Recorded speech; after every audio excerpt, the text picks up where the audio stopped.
Welcome to the BOM miniseries, Biology of Meaning. Today, in video 24, we are not talking about a symptom. We are talking about the suffering subject. A man, a woman, a child, an elderly person. Because in modern medicine there are diagnoses, protocols, and treatments, but often there is no subject. We live in a time where suffering is increasing, yet becoming invisible. People are exhausted, disconnected, anxious, disillusioned, without meaning or hope, yet still functional. They work, produce, respond, and do not resist. So the system says, they're fine. But they're not fine. They're holding on. They are surviving, counting hours and days, because life feels heavy. Today we speak about the biobiographical, psychosocial, and spiritual subject. Not an organ, not a diagnosis, but a human being shaped by history, context, and meaning, often reduced to mere existence. We also speak about the subject of enunciation, the one who feels, who speaks, who tries to express something through the symptom. Modern medicine fragments, classifies, measures, and intervenes. It works on clinical objects, but often leaves out history, context, meaning, and subjectivity. It treats diseases, but does not always find the person. From the biology of meaning, the symptom is not a mistake. It is a response, an adaptation, a biological language. And this language emerges from a lived history. From Jung, the human being is not only conscious. There is a deep, symbolic, unconscious dimension. When it is not heard, the body speaks. From Wilbur, the subject is multiple.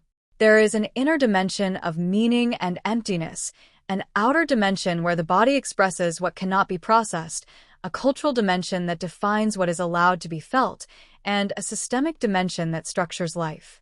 The Pharaoh model expands this. The subject is immersed in systems. Healthcare systems that fragment, educational systems that prioritize performance over meaning, political systems that may abandon, economic systems that demand constant productivity, family systems that shape identity, and a natural environment ignored by modern life. The problem is not only that people suffer. It is that systems are not designed for real human life. They demand performance without rest, adaptation without limits, productivity without meaning. And when the individual can no longer cope, the system does not question itself. It diagnoses. Today, we do not get sick only because of what we live. We get sick because of the systems we inhabit. Systems that do not listen, do not support, and do not respect the rhythm of life. And when the individual can no longer cope, the body speaks. The modern subject lives in a paradox, systems that organize life, but do not allow us to truly live it. The crisis is not only individual, it is systemic. But the human being is also spiritual, not in a religious sense, but in the need for meaning, direction, and coherence. Today, the deepest void is spiritual. Jung said it clearly. When life loses meaning, emptiness, anxiety, and symptoms appear. The problem is not only pain, it is not knowing why to live. From the Tao, life has a rhythm. When we force it, we lose energy, harmony, and balance.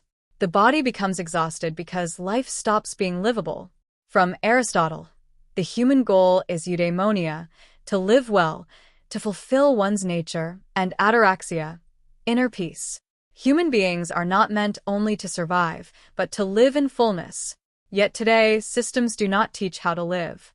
They teach how to produce, compete, and adapt, not how to find meaning. And then this happens. Meaning is lost, energy declines, and life loses direction. This is not only an individual crisis, it is a civilizational one. We live in a world where the planet degrades, relationships weaken, life accelerates, and meaning disappears. And those in power often do not see. They see numbers, results, and profit, but not people. Human beings were not born to survive in systems that exhaust them. They were born to live with meaning, dignity, and balance. But today many live without time, energy, or direction.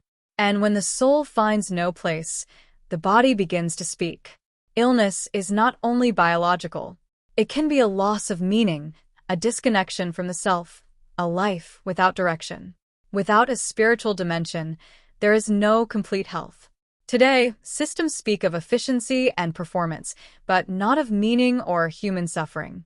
People live rushed, tired, indebted, and disconnected. They survive, but do not inhabit their lives. And when the body speaks, the system responds with diagnosis, but not with understanding. From traditional Chinese medicine, the human being is inseparable from their environment. When harmony is lost, illness appears.